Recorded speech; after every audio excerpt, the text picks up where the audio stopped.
Hello friends, तो अब हम स्टार्ट करते हैं कपालभाति प्राणायाम। तो कपालभाति प्राणायाम करने से पहले आपको थोड़ी सी सावधानियां रखनी होगी कि जिनको पेट की ज़्यादा दर से अल्सर की बीमारी है, जो महिलाएं पीरियड्स में हैं वो 5 डेज तक नहीं कर सकती, और जिनको अल्सर है वो नहीं कर सकते ये कपालभाति प्राणायाम। और जिनको हाई बीपी रहता है उनको धीरे से करना है, लेकिन वो कर सकते हैं, लेकिन वो उनको धीरे से करना है। जिनको पेट का ऑपरेशन किया हो वो 6 महीने तक कपालभाति प्राणायाम नहीं कर सकते। आपको कुछ ऐसी सावधानियाँ रखनी है इस प्राणायाम में। तो अब हम स्टार्ट करेंगे कपालभाति प्राणायाम। तो कपालभाति प्राणायाम में पहले मैं आपको बता दूँ, जिनका बीपी हाई रहता है उनके लिए, तो उनको कैसे, जिनको पेट में दर्द रहता है और जिनको साइटिका की प्रॉब्लम है, तो नॉर्मल है, बहुत ज़्यादा है, तो आपको कपालभाति प्राणायाम नहीं करना चाहिए। उसमें आप अनुलोम विलोम प्राणायाम कर सकते हैं, उसका बेनिफिट अच्छा मिलता है। तो जो साइटिका है वो नॉर्मल है, अगर कमर दर्द थोड़ा सा नॉर्मल है तो उसमें आप कपालभाति कर सकते हैं। लेकिन कैसे, मैं आपको अभी बताती हूँ। जो हाई बीपी वाले हैं, जिनको नॉर्मल से कमर का पेन है और जिनको पेट में ज़्यादातर से दर्द रहता है, वो लोग ऐसे धीरे धीरे से स्टार्ट कर सकते हैं। तो पहले हम करेंगे उसको धीरे धीरे से, कैसे स्टॉक लगाना है वो मैं आपको पहले स्टेप बताती हूँ। तो हम किसी भी ध्यानात्मक आसन में बैठ सकते हैं। उसके लिए आप पद्मासन में भी बैठ सकते हैं, अर्ध पद्मासन, इसको अर्ध पद्मासन बोलते हैं, आप इसमें भी बैठ सकते हैं। और एक और है, वो है वज्रासन। ये सबसे अच्छा है, लेकिन जिनको घुटने का दर्द रहता हो वो लोग वज्रासन में नहीं बैठ सकते। वो किसी भी ध्यानात्मक आसन में बैठ सकते हैं अपनी क्षमता के अनुसार। तो अब हम ऐसे बैठे हैं वज्रासन में। तो हमें जिनको घुटने में दर्द है वो नहीं बैठेंगे इसे, उनको घुटने में ज़्यादा दर्द होगा, वो लंबे समय तक नहीं बैठ सकते। तो उनको सुखासन या पद्मासन या किसी भी जो उनके लिए अच्छा हो वही आसन में आप बैठ सकते हैं। तो अब हम स्टार्ट करेंगे कपालभाति प्राणायाम स्टेप 1। तो स्टेप 1 में हमें क्या करना है, तो उसको धीरे धीरे से स्टॉक लगाना है। पहले 10 स्टॉक करना है, फिर नॉर्मल ब्रीथिंग, फिर से 10 stock normal breathing, 10 stock normal breathing, ऐसे 1 बाय 1 स्टेप बाय स्टेप हम आगे बढ़ेंगे। तो जिन लोगों को मैंने बताया, जिन लोगों को हाई बीपी है और जिनको कमर का ज़्यादा पेन है और जिनको नॉर्मल सा साइटिका की प्रॉब्लम है, वो लोग कैसे कर सकते हैं वो मैं आपको पहले बता देती हूँ। तो हम स्टार्ट करते हैं कपालभाति प्राणायाम। कपालभाति प्राणायाम में ज़्यादातर से क्या है, पूरक तो होता रहता है, वो तो नॉर्मल है, लेकिन उसमें हमें रेचक पे ज़्यादा ध्यान देना है। रेचक में सांस को बाहर फेंकना है, पेट से सांस को बाहर फेंकना है, पेट को अंदर की तरफ पुश करना है। तो हम स्टार्ट करते हैं कपालभाति प्राणायाम। कपालभाति प्राणायाम में हमारा मणिपुर चक्र, जो सोलर प्लेक्सिस चक्र है, वो ज़्यादा प्रभावित होता है, उसकी क्लिनजिंग होती है और उससे उसका हमें मणिपुर चक्र पे ज़्यादा बेनिफिट मिलता है, पेट के दर्दों में ज़्यादा बेनिफिट मिलता है। हमारे मूलाधार चक्र, स्वादिष्टान चक्र और मणिपुर चक्र पे ज़्यादा इसका प्रभाव होता है और वो एक्टिव होते हैं और वो बैलेंस में आते हैं कपालभाति प्राणायाम से। ये तीनों जो नीचे के चक्रा से वो उससे बैलेंस होते हैं। तो हम करेंगे कपालभाति प्राणायाम। लेकिन हमेशा याद रखना, कोई भी प्राणायाम करें तो उसको स्टेप बाय स्टेप ही, आपको धीरे धीरे, जितना आप धीरे धीरे से स्टेप बाय स्टेप करेंगे, जितना आप गहरी सांस लेंगे, गहरी सांस बाहर निकालेंगे, उतना ही उसका बेनिफिट आपको ज़्यादा मिलेगा। तो चलो हम करते हैं कपालभाति प्राणायाम। स्टेप 1, 1 2 3 4 5 6 7 8 9 10। अभी हमें छोड़ना है, फिर normal breathing, inhale, exhale, relax होना है।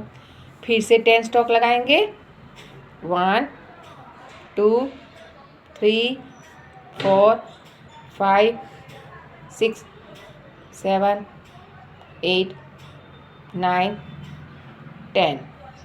फिर से नॉर्मल ब्रीथिंग,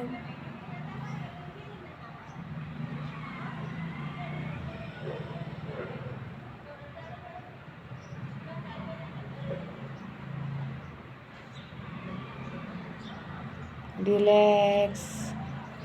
फिर से हम लगाएंगे स्टॉक। आपको स्टॉक लगाते वक्त बीच में चेक करना है कि आपके नोस्ट्रल से सांस बाहर आ रही है कि नहीं आ रही है। ओके, 1 2 3 4 5 6 7 8 9 10। Relax, normal breathing.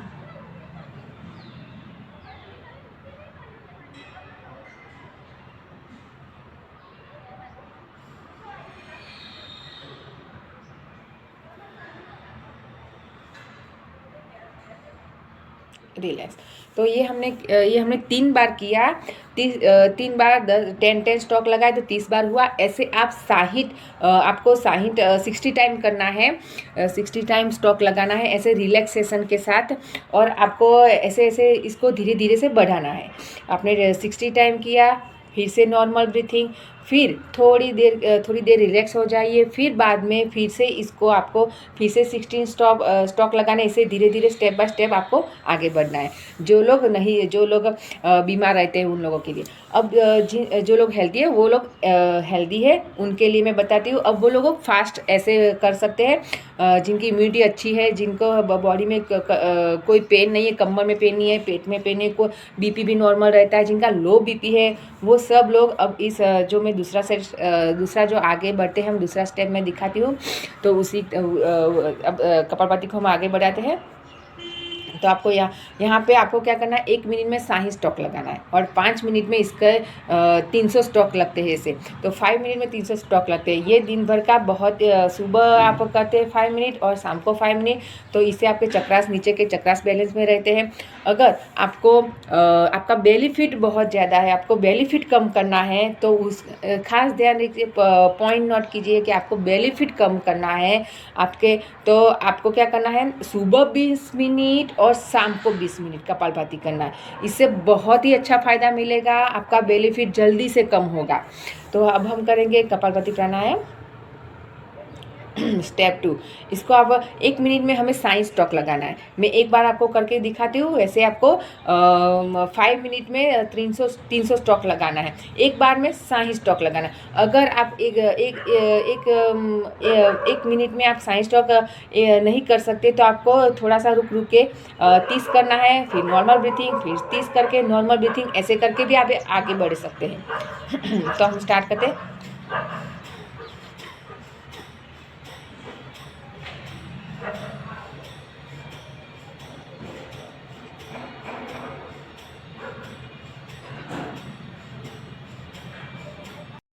तो अभी ये हो गया हमारा फ्रेंड्स 1 मिनट में 60 स्टॉक। तो फिर से हम करते हैं, फिर से 60 सेकंड टाइम करते हैं 60 स्टॉक, फिर से करते हैं।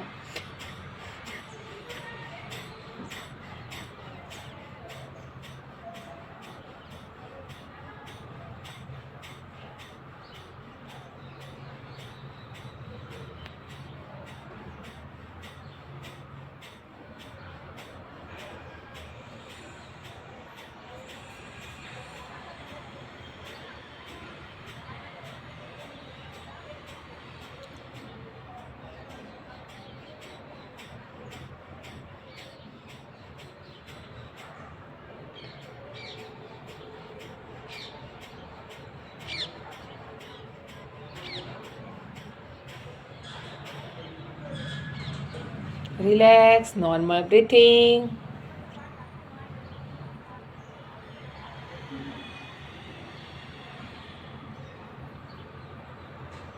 तो ये किया हमने दूसरा स्टॉक। तो ऐसे हमें 1 मिनट में 60 स्टॉक लगाना है, दूसरी मिनट में दूसरे 60 स्टॉक, ऐसे करके हमें 5 मिनट तक 300 स्टॉक लगाने हैं। तो फ्रेंड्स ये हो गया हमारा कपालभाति प्राणायाम। तो अब हम आगे बढ़ते हैं। कपालभाति प्राणायाम में हम दूसरा स्टेप करते हैं बाह्यसार प्राणायाम। तो बाह्यसार प्राणायाम में क्या है, हमारे मूलाधार चक्र से लेके ऊर्जा ऊपर की तरफ, अपान वायु ऊपर की तरफ उठता है, जिससे स्वादिष्ठान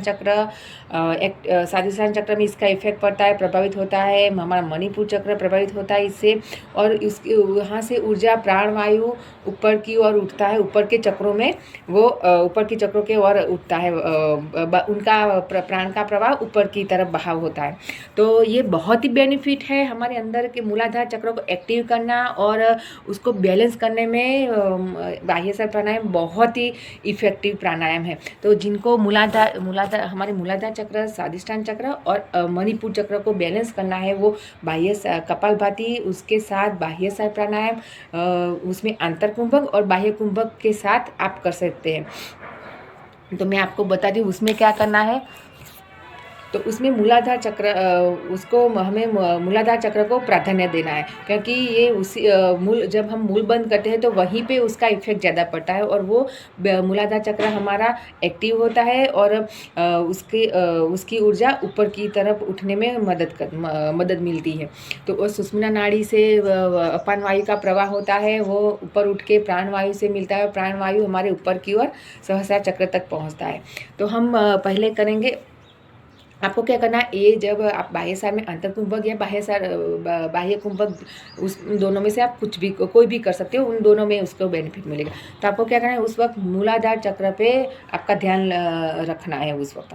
तो हम पहले मैं आपको बता देती हूँ उसमें क्या करना है। मूलाधार जब हम अब आंतर कुंभक करते हैं तो उसमें क्या करना है, हम जब सांस को भरते हैं तो उसमें हम जालंधर बंद लगाएंगे और मूल बंद लगाएंगे। मूल बंद आपको पता है कहाँ से लगाना। मूल बंद हमारा जो गुदा मार्ग होता है, हमारा योनि मार्ग होता है, उसको सिकुड़ना है। जब हम सांस भरते हैं तब उसको सिकुड़ना है, ऊपर की तरफ ऐसे खींचना है और ऐसे ही सांस को अंदर ही भर के रखना है और जालंधर बंद लगाना है। और जितनी आपकी क्षमता हो उतनी देर तक आप सांस को अंदर रोक सकते हैं। जब आपको लगे अब मैं नहीं रोक सकती तो आपको धीरे से जालंधर बंद खोलना है और सांस को ऐसे बाहर निकालना है और अब नीचे से मूलबंद भी अपने आप खुल जाएगा इसके। तो इसका आप उसी वक्त आपको इसका बेनिफिट दिखाई देगा। लेकिन ये प्राणायाम आप सिर्फ आंतर कुंभक भी 3 बार कर सकते हैं और बाह्य कुंभक भी 3 बार ही कर सकते हैं। आपको ऐसे 3 बार बाह्य कुंभक, 3 बार आंतर कुंभक, ऐसे ऐसे 6 टाइम ही आपको करना है, इसको ज़्यादा नहीं करना है। इससे कुंडलिनी जागृत होती है। आपको आपके नीचे के 3 चक्रा को बैलेंस करने में बहुत मदद मिलती है।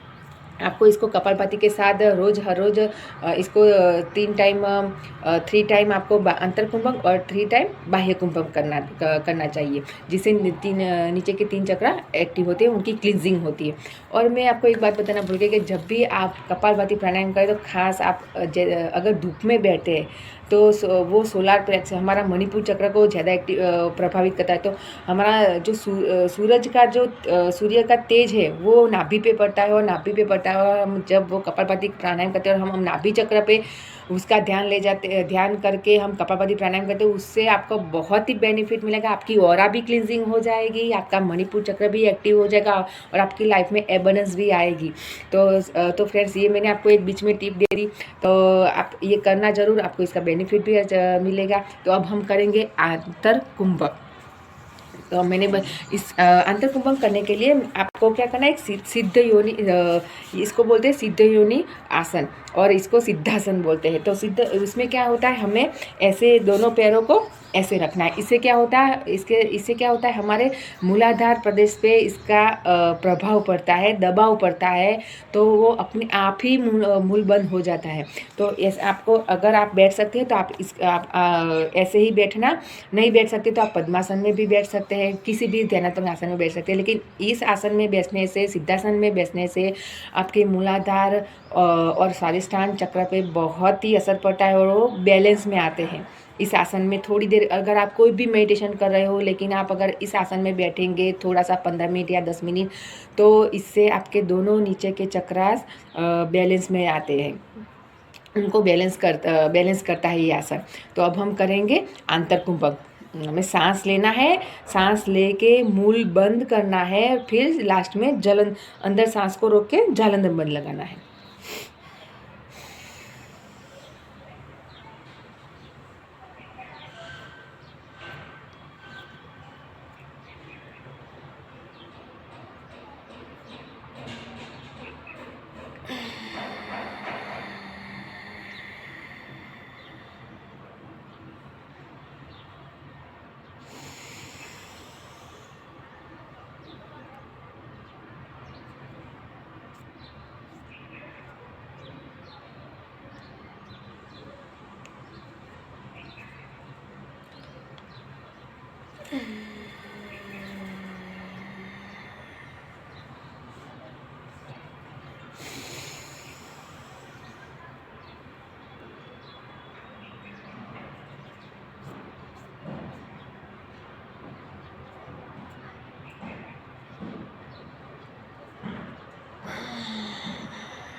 नॉर्मल ब्रीथिंग, उसके बाद आपको नॉर्मल सी ब्रीथिंग करनी है।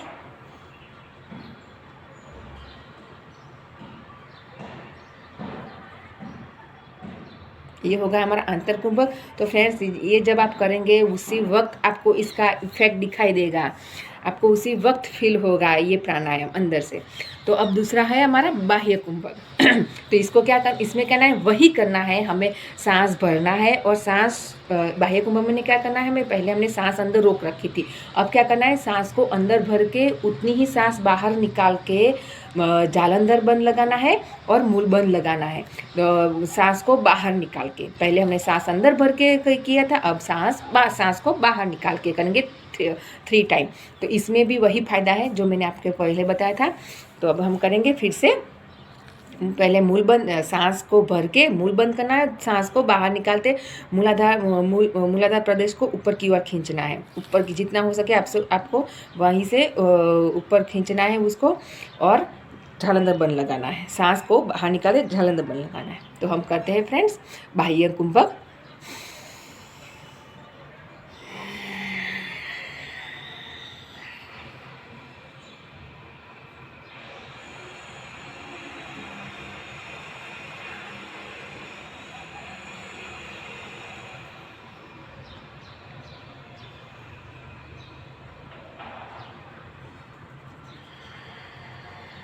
फिर सांस भरते भरते इसको छोड़ना है, जालंधर बंद को। अब सेकंड टाइम,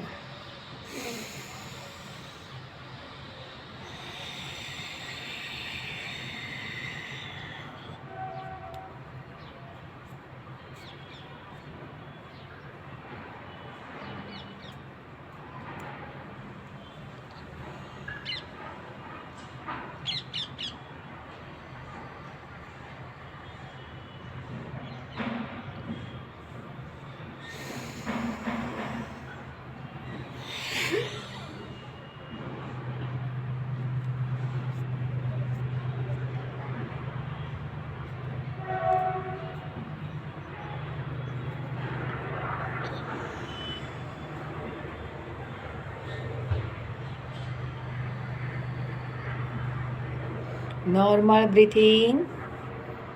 और इस नॉर्मल ब्रीथिंग करते वक्त आपने जो ये कपालभाति किया है और उसके साथ ये दो जो कुंभक किए है, तो उस प्राणायाम को आपको महसूस करना है, थोड़ी देर के लिए ऐसे नॉर्मल ब्रीथिंग करना है और इस प्राणायाम को फील करना है अपने अंदर। मूलाधार चक्र पे आपको ध्यान ले जाना है। नॉर्मल ब्रीथिंग, गहरी लंबी सांस लेनी है, एक्सेल करना है, रिलैक्स। तो ये हो गया हमारा कपालभाति प्राणायाम और उसके 2 वेरिएशन। तो फ्रेंड्स, अब हम आगे बढ़ते हैं। अब हम करेंगे उज्जयी प्राणायाम। उज्जयी प्राणायाम, ये जो कपालभाति प्राणायाम था वो हमारे नीचे के 3 चक्रों को एक्टिव करता है फ्रेंड्स। तो अब हम आगे बढ़ते हैं। आगे हम करेंगे उज्जयी प्राणायाम। उज्जयी प्राणायाम और उज्जयी प्राणायाम, उद्विक प्राणायाम और भ्रामरी प्राणायाम, ये 3 प्राणायाम ऐसे हैं जो हमारे ऊपर के 3 चक्रों को बैलेंस करते हैं और उनको एक्टिव करते हैं, उनकी क्लींजिंग करते हैं। तो अब हम करेंगे उज्जयी प्राणायाम। उज्जयी प्राणायाम में हमारा विशुद्धि चक्र पे ज़्यादा इसका इफेक्ट पड़ता है। ये थायराइड को बैलेंस करता है। जिनको थायराइड रहता है बॉडी में, हमारा वेट इस यहाँ से ही बैलेंस अनबैलेंस होता है। हमारे हार्मोन्स भी यहीं से, थायराइड ग्रंथि से, जो हमारे अंदर थायराइड ग्रंथि है वहाँ से बैलेंस होता है। तो हम कई लोगों को थायराइड की प्रॉब्लम रहती है, बॉडी फूल जाता है या कभी बॉडी सूख जाता है।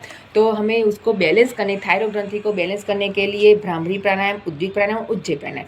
तो पहले हम करेंगे उज्जयी प्राणायाम। इससे विशुद्धि चक्र पे असर पड़ता है, विशुद्धि चक्र एक्टिव होता है, उसकी क्लिनजिंग होती है, और उससे उसके यहाँ से लेकर हृदय चक्र पे हृदय चक्र को प्रभावित करती है। यहाँ से लेके विशुद्धि चक्र से लेके आग्नेय चक्र तक इसका प्रभाव रहता है। ऊर्जा ऊपर की ओर उठने में मदद करती है। तो अब हम करेंगे उज्जयी प्राणायाम। उज्जयी प्राणायाम में हमें क्या करना है, उसमें अब तक हमने सब प्राणायाम हम नोस्ट्रल से लेते हैं, नाक से लेते हैं। तो इसमें क्या करना है, हमें गले से सांस लेनी है। गले को सिकुड़ कर गले से सांस लेकर ऐसे जब हम सांस लेंगे तो गले में से आवाज़ निकालनी है, गले को अंदर से घिसना है। तो हम जब सांस लेंगे तो गले में से आवाज़ आएगी, तो गले में से आवाज़ आएगी तब भी हमारा विशुद्धि चक्र पर इसका ज़्यादा इफेक्ट पड़ता है और वो एक्टिव होता है। उसमें जो भी नेगेटिविटी है या जो भी उसके अंदर ब्लॉकेजेस है वो सारे खुल जाएंगे। तो उज्जयी प्राणायाम करते वक्त हमें जालंधर बंद भी लगाना है, उसके साथ जालंधर बंद का भी यूज़ करना है। तो मैं आपको एक बार बता देती हूँ। किसी भी ध्यानात्मक आसन में आप ऐसे भी बैठ सकते हैं, किसी भी ध्यानात्मक आसन में जहाँ आपको सहज लगे वो कोई भी आसन में आप बैठ सकते हैं। तो अब क्या करना है, हम करेंगे सांस लेते वक्त सांस लेंगे, लेकिन यहाँ से लेंगे, गले से लेंगे और गले में से आवाज़ निकालना, फिर सांस लेना है और फिर सांस लेके हमें जालंधर बंद लगाना है। ऐसे जालंधर बंद लगा के सांस को अंदर ही रोकना है। फिर जितनी देर तक आप रोक सकते हैं उतनी देर तक रोकना है। फिर जालंधर बंद खोल के राइट नोस्ट्रल को बंद करना है और लेफ्ट से सांस को बाहर निकालना है। ये आपको खास याद रखना है। तो चलो हम करते हैं उज्जयी प्राणायाम।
इसको हमने 3 बार किया।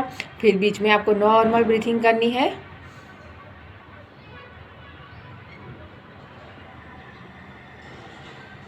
तो इससे हमारा उज्जयी प्राणायाम से हमारा विशुद्धि चक्र एक्टिव होता है। उससे प्राणवायु का जो प्राणवायु होता है वो ऊपर की ओर उठता है और विशुद्धि चक्र की क्लींजिंग होती है। तो फ्रेंड्स, ये हो गया हमारा कपालभाति प्राणायाम और उज्जयी प्राणायाम। अब हम आगे बात करेंगे भ्रामरी प्राणायाम। भ्रामरी प्राणायाम कैसे करते हैं। तो भ्रामरी प्राणायाम भी हमारे हृदय चक्र और विशुद्धि चक्र, वहाँ से लेके आज्ञा चक्र और सहस्त्र चक्र पे प्राण का प्रवाह करता है। ऊपर प्राण को ऊपर की ओर उठाने में मदद करता है, ऊर्जा को ऊपर की ओर उठाने में मदद करता है। तो उसका भी यही बेनिफिट है जो में हम उज्जयी प्राणायाम के हैं। तो अब हम करें, इसमें क्या करेंगे, हम षणमुखी मुद्रा बनाएंगे। कान ऐसे, हमारे कान पे ऐसे अंगुष्ठ रखना है और सारी उंगलियों को हमें ऐसे, आँख पे आप ऐसे भी मुद्रा बना सकते हैं और दूसरी ऐसे भी बना सकते हैं। इसको षणमुखी मुद्रा बोलते हैं। आप ऐसे भी रख सकते हैं और ऐसे भी रख सकते हैं। हल्के से हाथ को रखना है, आँखों को प्रेशर देके नहीं दबाना है हमें, हल्का सा सिर्फ ऐसे ही हाथ रख सकते हैं। और कानों को भी एकदम प्रेशर के साथ बंद नहीं करना है, सिर्फ हल्के से ऐसे ही थोड़ा सा करना है, नहीं तो आपको कान का दर्द भी हो सकता है, प्रॉब्लम हो सकती है। तो आपको इसको हल्के से ऐसे कान बंद करने, हल्के से करने हैं और आँखों को भी हल्के से ऐसे बंद करना है। तो इसमें क्या करेंगे, हम पहले सांस भरेंगे। सांस भर के फिर हम जैसे भंवरे गुंजन करते हैं वैसे गले में से आवाज़ निकालनी है। गुंजन जितनी देर तक आप कर सकते हैं उतनी देर तक लंबा इसको खींचना है, ऐसे गुंजन करना है 5 टाइम। तो एक बार मैं आपको बता देती हूँ।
Relax, normal breathing.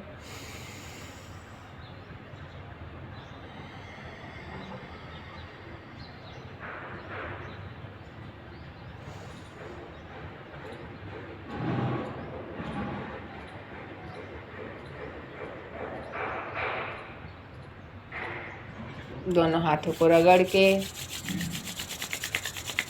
आँखों पे लगाना है और आँखें खोलना है, बंद करना है अपनी हथेलियों में। पूरे बॉडी पे लगाना है अपने हाथ। रिलैक्स। तो ये हो गया हमारा उज्जयी प्राणायाम और भ्रामरी प्राणायाम। ये इन दोनों के फ़ायदे एक ही है और ये ऊपर के तीनों चक्र को एक्टिव करता है, उनको बैलेंस करता है, उनमें ऊर्जा का प्रवाह करता है, उनके ब्लॉकेजेस खोलता है। तो फ्रेंड्स, ये ज़्यादा विशुद्धि चक्र पर ज़्यादा इफेक्ट पड़ता है इसका। और लास्ट वाला है उद्विक प्राणायाम। जो उद्विक प्राणायाम तो आपको मालूम होगा, जो ओमकार है, ओमकार, लेकिन उसको स्टेप बाय स्टेप कैसे करते हैं, नाभि से लेके वो प्राणायाम कैसे करते हैं वो मैं आपको नेक्स्ट वीडियो में बताऊंगी। Thank you friends.